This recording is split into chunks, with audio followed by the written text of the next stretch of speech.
नवरात्र का पहला दिन साहस और नई शुरुआत का प्रतीक है।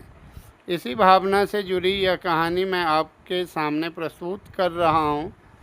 प्राचीन काल की बात है। एक गांव में सैबाल नाम का एक राक्षस रहता था।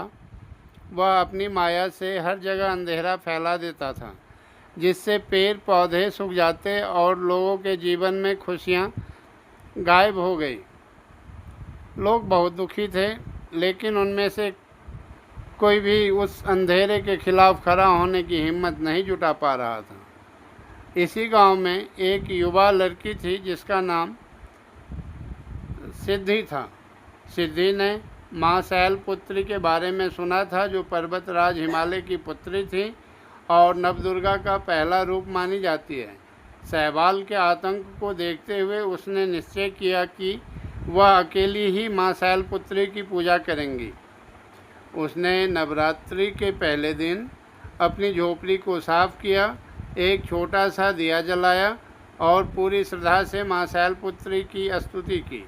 उसकी प्रार्थना में इतनी शक्ति थी कि माता रानी उसकी पुकार सुनकर प्रकट हुई।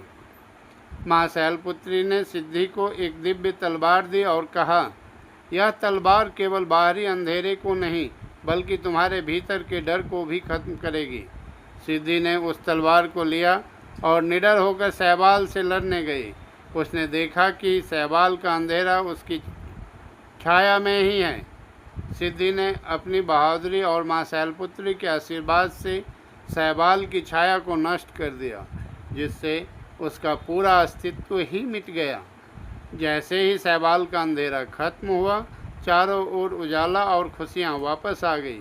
यह कहानी हमें सिखाती है कि नवरात्रि का पहला दिन माँ शैलपुत्री की पूजा हमारे भीतर के डर और आलस्य को खत्म करने का प्रतीक है। जब हम अपनी अंतरात्मा में आत्मविश्वास और साहस का दिया जलाते हैं, तो बाहरी चुनौतियाँ अपने आप ही खत्म हो जाती हैं। अगर आप लोगों को ये छोटी सी कहानी पसंद आए तो लाइक, शेयर और सब्सक्राइब चैनल को अवश्य कर दीजिएगा।